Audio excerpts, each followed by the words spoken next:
여러분들이 좀 더 찾아보시면 정말 많은 정보들을 네이버에서 찾을 수 있어요. 제가 판단한 네오리진의 사업 능력은,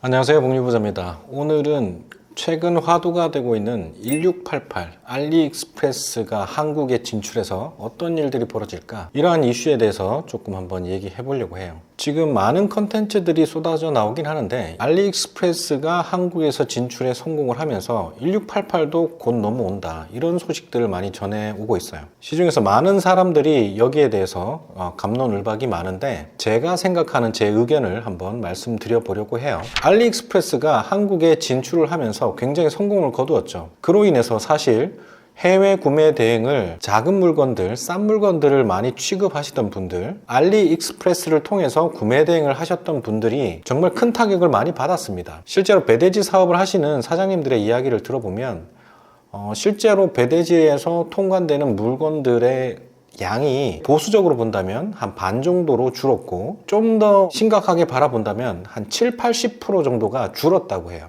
결국에는 그 물량이 전부 다 알리익스프레스가 가져가게 된 거죠. 직배송 시스템으로 알리익스프레스가 해외 구매 대행 업자들의 시장을 먹어가게 되었습니다. 실제로 배대지도 최근에 굉장히 어려운 상황들을 맞닥뜨리는 배대지가 굉장히 많습니다. 예전에도 한번 설명드렸어요. 배대지를 컨택을 하신다면 단지 배송비가 싸다는 이유만으로 배대지를 선택하는 건 되게 경계해야 됩니다. 그렇게 싸게 공급을 하게 되면 실질적으로 남는 돈이 얼마 없기 때문에 운영비에 좀 더 투자할 수 있는 투자적인 여력이 안 생기기 때문에 금방 무너져 버리게 되는 거죠. 실제로 그런 배대지가 굉장히 급격하게 늘고 있습니다. 알리익스프레스가 한국 진출에 성공했던 여파이기 때문이죠.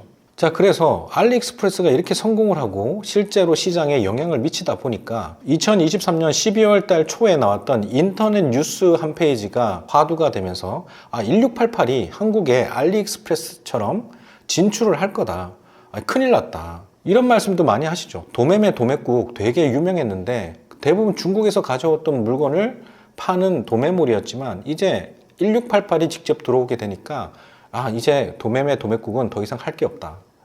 그 다음에 온채널, 그 다음에 오너클랜, 이런 도매몰 자체도 이제 곧 문을 닫아야 될 때가 올 것 같다, 이런 말씀들을 많이 하셨어요. 근데 실제로 한번 팩트 체크를 좀 같이 하면서 이런 부분들에 대해서 오늘 한번 짚어 드리려고 합니다. 최근에 이제 많이 화두가 되고 있는 건 이제 알리익스프레스 성공 이후에 1688하고 그 다음에 테무라는 게 있어요.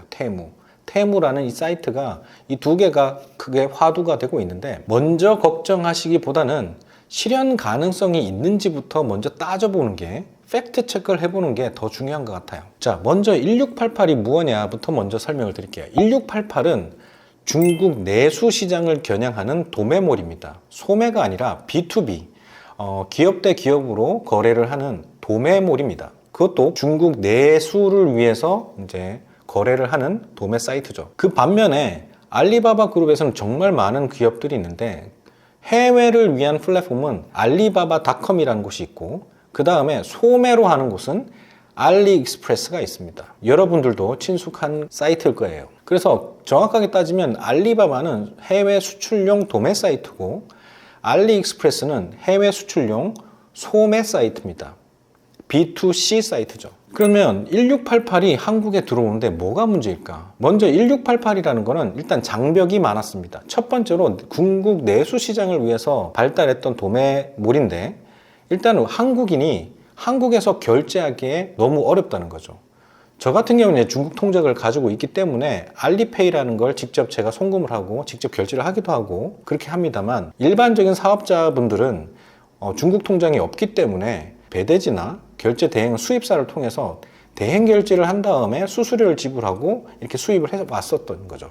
내가 직접 사이트에 들어가서 내가 원하는 물건을 바로 결제하는 게 불가능했고, 누군가에게 의뢰를 해서 해야 되는 시스템이었습니다. 그래서 그 수수료가 약 한 3%에서 한 10% 정도를 차지해요. 구입 비용의 한 3%에서 10%. 되게 아까웠던 비용이지만 방법이 없으니까 어쩔 수 없이 대행 결제를 했던 거죠. 그 다음에 1688에서 또 다른 장벽은 낮게 구매를 하기가 힘들다입니다. 사실은 이 부분도 슈퍼 아이디라든지 아니면 그 거래처에 이제 알리왕왕이라는 채팅을 통해서 소매 계약을 하게 되면 낮게로도 구매가 가능하지만, 일부 사람들, 아는 사람들만 쓰고 일반적인 분들은 구매 대행으로 낮게 결제가 불가능했었죠. 자, 그러면 이렇게 불편했던 1688이 중국 내수 시장을 위해서 생겼던 도매 시장을 한국에서는 어쨌든 결제 대행 서비스를 통하든 아니면 중국 내 통장을 이용해서 직접 결제를 하든 1688에 있는 그 물건을 대량으로 가져오든지 해서 국내에 유통을 하면서 이 사업을 운영하신 분들이 굉장히 많았습니다. 그런데 이 1688이 국내에 들어오면서 뭐 여러 가지를 이제 바꾼다고 해요. 먼저 해당 기사부터 한번 살펴보도록 하겠습니다. 해당하는 기사가 이제 전자신문 ET뉴스라는 전자신문에서 이제 발행했던 이 기사인데, 이 기사에서 내용들을 한번 발췌를 해서 보려고 해요. 제가 좀 내용을 한번 정리를 해봤는데, 자, 문제 뉴스를 보면 ET뉴스라는 전자신문에서 발행한 뉴스가 문제가 되었고, 3일 업계에 따르면 코스닥 상장사 레오리진, 그리고 최근 중국 유통 미디어 기업인 HMG 조인트 벤처 DC 바이러스를 설립했다. 그리고 비독점권 사업권을 부여받았다. 이런 내용인데 이게 굉장히 문제가 많은 어구죠. 자, 볼게요. 네오리진이라는 회사가 어떤 회사인지 나중에 한번 알아보겠습니다. 그리고 HMG라는 회사와 조인트 벤처를 했기 때문에 출자를 해서 DC 바이러스라는 회사를 설립을 했다. 설립했다는 좋아요. 그런데 문제는 한국 내에 독점 사업권이 아니고 비독점 사업권을 부여받은 겁니다. 이 DC 바이러스가 독점적으로 1688을 한국에 공급한다는 내용이 전혀 아니에요. 그런데 DC 바이러스가 뭔가를 할 것처럼, 혼자서 뭔가를 할 것처럼 생각하시는 분들 굉장히 많은 것 같아요. 그 3일 업계라고 하는데 이 3일이 언제냐면 2023년 12월 3일자입니다. 그래서 작년 12월 3일 날에 이런 공표를 했고, 네오리진이라는 회사를 좀 이따 찾아보면 알겠지만 현실성은 저는 별로 없는 것 같습니다. 자, 플랫폼 개설 목표 시점은 내년 2월이라고 하면 오늘이 2024년 1월 8일입니다. 그러면 목표 시점은 내년 2월이라고 한 시점이 바로 한 달 뒤예요. 한 달 뒤. 2월 달입니다. 그리고 그 내용을 보면 여기에서 목표 시점은 2월인데 API, 서버에서 정보를 주고받을 수 있는 어드레스 하나를 받았다는 거죠. 인터페이스 하나를 받았다는 건데 이거는 그냥 누구나 줄 수 있는 겁니다. 네이버도 여러 사업자들에게 API를 나눠주고 있고, API를 일단 받았다. 통신을 할 수 있는 뭔가 창구를 받았다. 그리고 한국어 메뉴, 검색 기능, 국내 결제 시스템을 탑재한다. 그래서 아까 말씀드렸던 1688에서 국내 결제가 힘들었는데 이 부분을 개선을 할 거고, 사이트 메뉴를 한국어로 번역을 해서 UI를 개선할 거다. 쉽게 구매할 수 있게 만들어 줄 거다. 이 정도 정보가 있는 거죠. 그리고 상품군 재고 가격까지 모두 현지 플랫폼과 동일하게 이용할 수 있다. 이건 당연히 API를 땡겨오기 때문에 당연히 따라오는 겁니다. 그래서 요거는 2024년 2월 다음 달에 이제 런칭한다고 하는데 실제로 다음 달에 되는지 보면 알겠죠. 기사 마지막 부분에 있는 내용을 보면 더 웃깁니다. 한편 알리바바 그룹 관계자는 1688은 네오리진 HMG와 어떠한 협상이나 의사소통을 한 적이 없다라고 말했다. 1688 관계자가 그런 적이 없답니다. 이게 무슨 말이에요?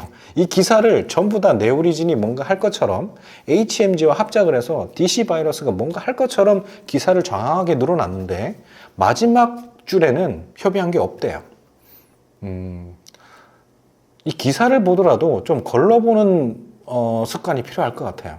이런 찌라시 같은 뉴스를 보고 막 뭔가 시장에서 요동을 치고 있는 자체가 조금은 안쓰러워요. 자, 그러면 1688이 진짜로 한국에 진출할 마음이 있어가지고 진출할 의사가 있다. 그러면 그 배경은 뭘까요? 일단 중국 시장의 내수가 굉장히 악화되어 있습니다. 코로나 이후에 뭔가 침체되어 있던 중국 내수 시장 경제가 되살아나야 되는데 전혀 되살아나지 않고 있어요.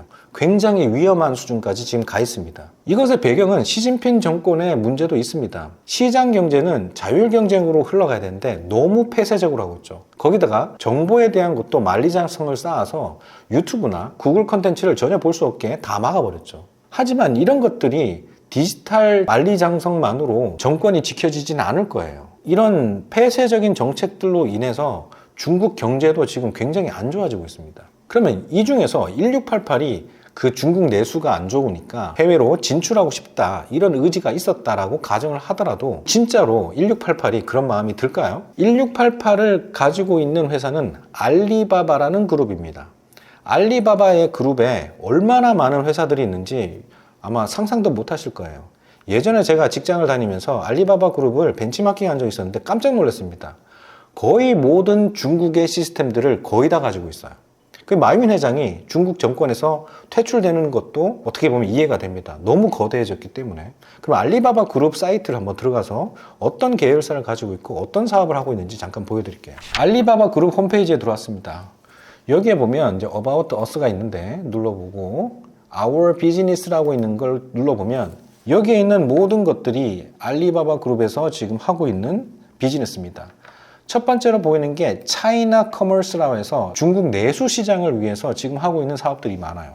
여기 보면 이제 티몰이라든지 타오바오, 티몰 마트 뭐 이런 것들이 전부 다 내수 시장을 위한 리테일, 소매 사업입니다.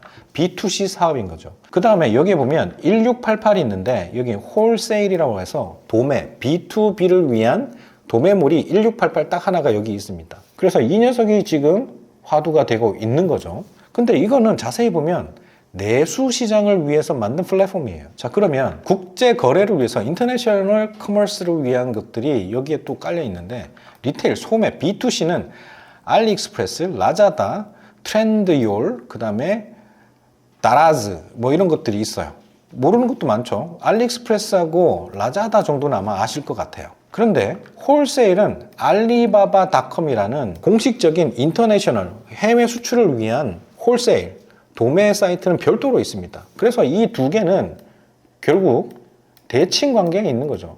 그런데 우리는 1688 겨냥을 해서 하고 있는 건데 이게 굳이 인터내셔널 커머스를 위해서 뭔가를 해야 된다? 우리가 하고 싶어서 하고 싶다라고 얘기를 했지만 이 조직도 자체에서 이게 넘어가게 되면 이상하게 꼬입니다. 그래서 그들은 하고 싶은 마음이 과연 있을까? 의구심이 듭니다. 그 다음에 로컬 커머스 서비스를 해서 뭐 여러 가지가 있는데 이건 지도입니다. 지도 서비스. 그 다음에 뭐 이런 것들도 많습니다. 그 다음에 이런 것들은 이제 AI 산업입니다. AI 산업. 근데 이게 다가 아니고요. 실제로 이것보다 더 많아요. 더 많아. 딩톡이라고 여기 또 밑에 또 있고 알리바바 클라우드 서비스도 있죠. 어마어마하게 많습니다. 어떤 인터넷에 있는 분들이 이제 만들었던 차트를 한번 보여드릴게요. 알리바바 그룹이 이렇게 많습니다. 아까 봤던 것보다 더 많죠. 그 중에서 아는 건 몇 개 되지도 않아요. 굉장히 큽니다. 그 다음에 또 다른 사람이 그려놓은 걸 한번 볼게요. 엔트그룹부터 해서 더 많죠. 딩톡도 여기 있고. 이 정도로 큰 회사가 자기들의 사업 전략을 위한 이 구도를 잡아놨는데 1688은 내수를 위해서 있는데 알리바바닷컴은 해외 수출을 위해서 있는데 이거를 겨냥해서 충돌을 시킨다?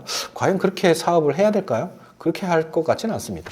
자, 그러면 지금부터는 좀 더 디테일하게 팩트 체크를 한번 해볼게요. 일단은 물류적인 관점을 볼 때 알리바바 그룹에서 가지고 있는 물류센터가 알리바바닷컴과 알리익스프레스를 위해서 해외를 위해서 만든 물류센터를 투자를 해서 만들고 있을 거예요. 이미 가지고 있습니다. 그런데 해외 수출을 위해서 또 물류센터를 짓는다? 이건 중복 투자가 되는 거죠. 그러면 그들의 물류센터를 그대로 이용한다? 법인 관계가 좀 이상해집니다. 굉장히 복잡하게 꼬인단 말이에요. 그러면 1688에서 물류센터를 지을 거는 제 생각에는 어렵다라고 봅니다. 그 다음에 1688에서 주문을 한번 해보시고 받아보신 분이라면 아실 거예요. 똑같은 상세 페이지에 똑같은 제품이라고 생각을 했는데 제품의 퀄리티가 극과 극인 경우가 많죠. 왜냐하면 제조처가 너무 많기 때문에 복사에 복사가 가능한 나라이기 때문에 퀄리티가 굉장히 다릅니다. 1688이 국내에 들어왔다 해서 모든 상품들의 품질 관리를 잘 해줄 수 있느냐, 보증을 해줄 수 있느냐? 아니에요.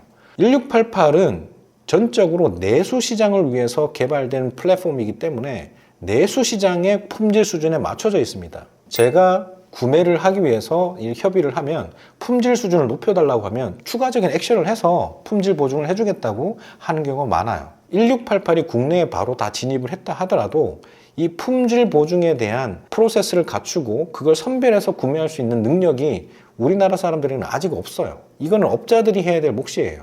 그래서 모든 시장이 다 깨진다? 저는 그렇게 보지 않습니다. 그리고 만약에 문제가 생겨서 환불을 해야 되고 반품을 해야 된다? 수입을 해보신 분은 알아요. 쉬운 일이 아니에요. 알리익스프레스조차 이것 때문에 지금 골머리를 앓고 있어요. 국가 간에 물건이 한번 들어왔다가 다시 나가는 거는 결코 쉬운 과정이 아니기 때문이죠. 그 다음에 지금 알리익스프레스 때문에 인천세관이 거의 알리익스프레스 물건을 소화하기 바빠가지고 일반 개인들이 구매하는 물건들이 통관이 엄청 느립니다. 이제 캐파가 오버가 된 거죠. 캐파를 이제 못 맞춥니다. 그러면 통관해야 되는 그 공무원부터 그 다음에 통관을 위한 공간까지도 다시 증축을 해야 되고 이런 것들이 생기죠. 1688이 만약에 들어온다면 그것도 증가가 돼야 됩니다. 그러면 이렇게 1688이라는 거대한 그룹이 중복되는 사업 영역을 투자하기에는 좀 어렵다는 말씀을 드렸어요. 이 어려운 사항인데도 불구하고 그 기자가 썼던 기사처럼 DC 바이러스라는 회사를 통해서 어쨌든 설득을 해서 실제로 실행을 한다고 생각합시다. 그러면 그 실행하는 주체가 누구인지 한번 알아볼게요. 첫 번째, 쇼핑몰을 DC 바이러스라는 이 합작 회사를 만들었다고 했는데 이 합작 회사를 만들었던 한국 내 코스닥 상장사인 네오리진이 또 어떤 회사인지 한번 알아보겠습니다. 자, 네오리진을 검색해보면 지금은 이제 거래가 중지되었다고 나오는데 주식 차트를 보면 계속 하락세입니다. 3년 동안 계속 하락세고 지금 주식은 400원 정도 합니다. 1688 알리바바 그룹의 코워크를 하면서 협업 관계를 가지기 위해서 이 정도 회사가 가능할까요? 네오리진의 증권 정보를 더 보면 다 나옵니다. 네이버에 없는 게 없어요. 여기에 보면 종합 정보가 있는데 쭉 내려볼게요. 지금 연간 실적이 어떻게 되느냐? 20년도에는 95억, 21년도는 200억, 그 다음에 367억인데 영업이익이 마이너스예요, 마이너스. 그렇습니다. 여기에서 이제 부채 비율이나 나머지 볼 거는 다 보셔도 좋지만 순이익률도 다 마이너스고요. 원래 이제 최근 분기 실적도 보지만 좋은 성적이 아닙니다. 여러분들이 좀 더 찾아보시면 정말 많은 정보들을 네이버에서 찾을 수 있어요. 제가 판단한 네오리진의 사업 능력은 1688이 국내 진출했을 때 벌어지는 일들을 감당해낼 만큼의 규모는 아닌 것 같습니다. 그러면 또 이렇게 반문할 수 있겠죠. DC 바이러스란 그 합작 회사가 실제 하는 회사니까 그 회사는 더 잘할 수 있지 않을 거야? HMG라는 회사도 제가 알아봤는데 그렇게 크지 않아요. HMG라는 회사는 한국에 있는 제품들을 중국에 소개를 해주고 판매하는 그런 플랫폼 회사입니다. 여러분들이 상상하시는 1688이 국내 진출을 하면서 벌어지는 일을 감당할 정도는 안 됩니다. 그래서 기업적인 분석으로 보더라도 지금 화두가 되고 있는 이 사건은 벌어질 수가 없다고 저는 생각을 해요. 이들 업체가 지금 앞으로 벌어질 일들을 감당할 만큼 어떤 투자를 받든 감당을 해냈다고 가정을 합시다. 그럼 진출하는 영역이 기사에서 보았다시피 첫 번째는 API를 쓰게 해주겠다. 그러면 API를 주기 때문에 사이트를 한글화로 할 수 있는 작업은 가능합니다. 그런데 잘 보세요. 이건 독판권이 아니거든요. 독점 판매권이 아니란 말이에요. 그럼 또 다른 업체가 또 API를 얻어서 또 생길 수 있어요. 그래서 기사에 있었다시피 일본과 베트남의 1688이 에이전시를 두고 하게 허락을 해줬다는 내용하고는 현저히 다른 이야기입니다. 그러면 일본과 베트남에 있는 이 사례들은 어떻게 될까? 베트남을 위주로 한번 볼게요. 베트남 같은 경우에는 제가 미리 찾은데 lovebuy.com이라는 곳이 있습니다. lovebuy.com에 들어가 보면 이렇게 돼 있어요. buy from China 해가지고 여기다 1688 내가 사고 싶은 주소를 넣으면 이렇게 찾아줘요. 내가 만약에 1688에서 이런 의자를 사고 싶어가지고 이 주소를 가져온 다음에 이 주소를 여기다 넣어서 치면 이렇게 뜬다는 거죠. 그러면 결국에는 구매를 대행해서 발송을 해주는 그 역할밖에 안 하는 거예요. 그러면 이거는 누구든지 할 수 있어. API를 받으면 할 수 있습니다. 그러면 진짜 에이전시는 뭐냐? 여기 보다시피 사보, 그 다음에 1688 이렇게 되어 있는데 이 사보라는 이곳은 실제 1688에서 허락해준 공식적인 에이전시가 되는 거죠. 그럼 만약에 DC 바이러스가 공식적인 허가를 받았다라고 한다면 이러한 모습일 건데 이러한 모습이 어떻게 보일 거냐 한번 볼게요. 자, 지금은 여기 이제 베트남어로 다 번역이 되어 있는데 만약에 이 중에 하나를 사겠다라고 클릭을 하면 이런 식의 UI가 바뀌는 거죠. 원래는 중국말이었던 모든 메뉴가 한글로 바뀔 거예요. 여기에 나오는 컨텐츠는 전부 다 1688에 했던 그대로입니다. 한자가로 표현이 되어 있고 중국에 있는 그대로를 가져옵니다. 상세 페이지도 번역 하나 안 합니다. 그대로 가져옵니다. 상세 페이지 심지어는 이게 끝이에요. 자, 그러면 일반 소비자들이 만약에 이런 걸 산다고 가정을 합시다. 이걸 산다고 가정하면 이런 중국 상세 페이지를 보고 구매하는 게 편리할까요? 그럼 이런 것들이 시장에 그렇게 큰 여파가 있을까요? 개인 구매는 솔직히 큰 여파가 없을 것 같아요. 왜냐하면 이해가 안 되니까. 공장 그림이 있고 이런 것들이 구매하는데 어떤 도움이 될까요? 저는 별로 도움이 될 것 같지 않습니다. 일단 업자들은 그래도 메뉴가 되어 있으니까 좀 편리할 수 있다는 느낌이 있을 수 있습니다. 자, 그러면 여기서 또 얻는 이점이 또 두 번째 이슈가 뭐냐? 원래는 알리페이라는 걸 하기 위해서 통장이 있어요. 중국 내 통장이 있어야 되는데 그거 필요 없이 그냥 카드 결제로 할 수 있게 원화 결제를 지원해 주겠다.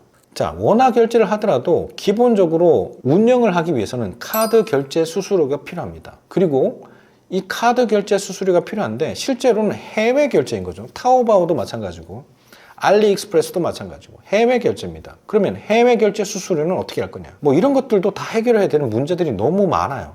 그 핀테크를 이용해서 이런 것들을 해결할 거다? 실제로 해와야 해결이 된 거죠. 그 다음에 카드 결제를 하더라도 해외 결제 같은 경우에는 카드 결제 한도가 없습니다. 그럼 1688이 한국에 들어왔을 때 업자들이 결제한다고 한다면 기본적으로 1,000만 원, 2,000만 원도 결제하게 되는데 카드 한도가 금방 차버린다는 거죠. 결국에는 카드로 결제한다는 것들이 일반 소비자, 작은 규모의 사람들한테 이익을 주려고 하는 거지만 그렇게 실효성이 없어 보입니다. 그 다음은 1688에서 판매하고 있는 사람이 누구냐입니다. 결국에 1688에서 판매하고 있는 사람은 중국인입니다. 영어 할 줄 모르고요. 한글 절대 모릅니다. UI만 그냥 한글화를 했을 뿐이죠.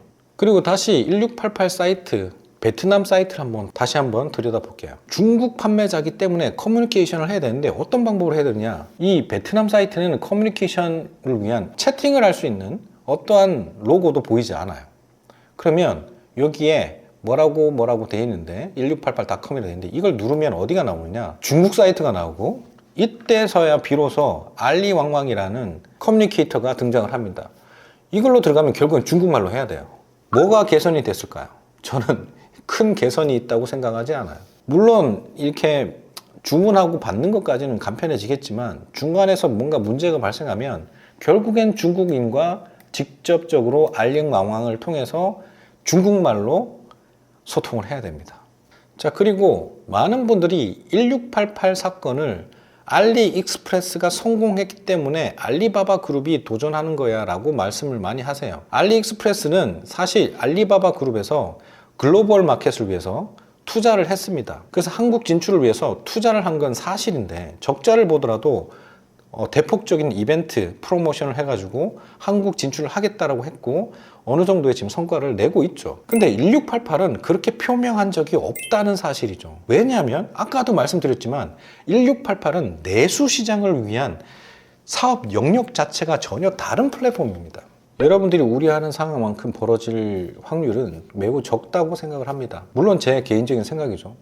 그들이 정말 투자 유치를 잘 해서 한 번에 큰 기업을 세우고 큰 자본을 만들어서 한다고 한다면 가능할 수는 있겠지만 제가 지금까지 살아본 경험상으로는 굉장히 힘듭니다. 오히려 네오리지라는 회사가 이런 찌라시를 뿌리면서 주식에 뭔가 영향을 주려고 했던 의도가 있지 않을까라는 의혹이 오히려 저는 큽니다. 그런데도 불구하고 진짜 벌어지면 어떻게? 벌어지면 무슨 일이 벌어질까?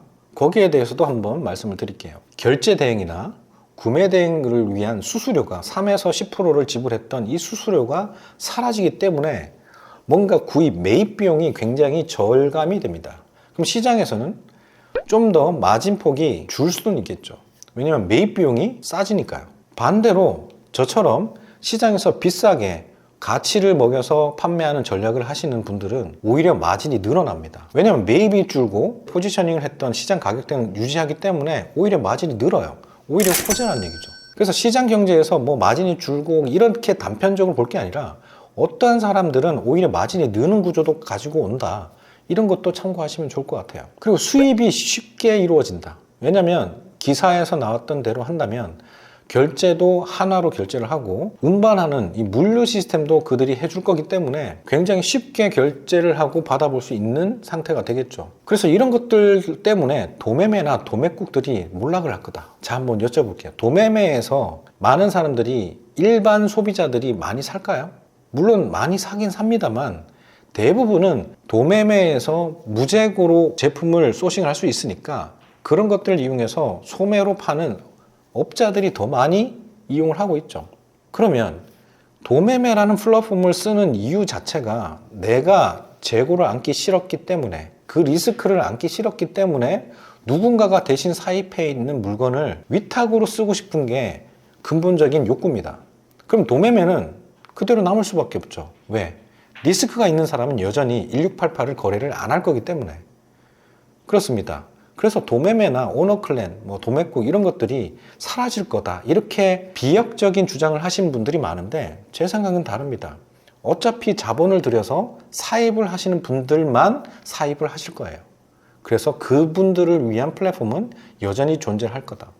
물론 소매로 구입했던 분들은 1688에서 직접 소매로 구입을 하면 되니까 이런 부분들은 조금 시장이 줄 수는 있겠지만, 시장 나눠먹기 경쟁에서 시장 점유율이 조금 변동이 있을 수는 있지만 제로가 되지는 않는다는 얘기예요. 그러면 또 해외 구매 대행은 어떻게 될까? 이런 질문도 많이 받았어요. 해외 구매 대행은 염려하실 필요는 없습니다. 참고할 만한 사건들이 또 있죠. 네이버에는 이미 알리익스프레스가 들어와서 입점이 돼서 판매를 하고 있었고, 그 다음에 11번가에는 미국 아마존이 들어와서 협업을 해서 아마존이 들어와 있습니다. 그리고 건강기능식품으로 유명한 아이허브라는 것은 이미 G마켓과 옥션에 들어가 있죠. 그럼 이들이 들어왔으면 건강기능식품 시장이 죽었어야 되고, 미국이나 유럽에서 들어오는 아마존을 이용한 구매 대행도 죽었어야 돼요. 그리고 알리익스프레스도 여파가 있었어야 됩니다. 하지만 지금 현재 상황으로는 그들이 한국에 상륙을 하고 또 다른 플랫폼에 진입을 해서 시장 장악을 하려고 했지만 결국에 시장 장악이 아니라 시장 점유율을 조금 바꾼 정도밖에 안 된다는 거죠. 그게 현실입니다. 그래서 해외 구매 대행을 하시는 분들 같은 경우는 물론 알리익스프레스 상품을 그대로 긁어서 파는 방법은 이제는 조금 지양을 해야 되겠지만, 실제 시장을 분석을 하고 실제로 소비자들이 원하는 것들을 소개를 해서 판매하시던 분들은 전혀 지장이 없을 거라고 저는 생각을 해요. 그 다음에 수입을 많이 하는 업자들도 많은 타격을 받을 거라고 얘기하지만 저는 오히려 좋다고 생각합니다. 그리고 더 아셔야 될 부분이, 제가 예전에 캔턴 페어 영상도 보여드리고 여러 가지를 많이 보여드렸는데 1688에 모든 제품이 다 있는 게 아닙니다. 1688에 없는 제품도 엄청나게 많다는 사실을 아셔야 돼요. 그리고 직접 제조하시는 분도 굉장히 많습니다. 제가 판매하고 있는 상품들 중에 1688에 없는 상품도 되게 많습니다. 왜냐하면 제가 커스터마이징을 다 하기 때문이죠. 그래서 1688이 모든 시장을 대변하는 게 아니기 때문에 이거를 너무 비약적인 분석을 하지 말았으면 좋겠다, 이런 생각도 가집니다. 자, 결론적으로 지금까지 1688이 한국 내에 진출을 한다는 이슈를 가지고 여러 가지 각도로, 다방면의 각도로 제 의견을 한번 전달해 드렸습니다. 결론적으로 크게 문제는 없을 것 같다. 실제로 벌어진다 하더라도 시장 점유율이 조금 변동되는 수준이지 여러분들이 하시던 업 자체가 무너질 정도는 아니다. 하지만 그대로 끌고 와서 그대로 소개했던 대량 구매 대행 같은 경우에는 조금 타격을 입을 가능성이 많다. 이 정도로 저는 생각을 합니다. 오늘 말씀드린 내용이 혹시나 도움이 되었다면 구독, 좋아요, 알림 설정 부탁드리겠습니다. 항상 건강하시고 행복하세요. 힘내세요. 감사합니다.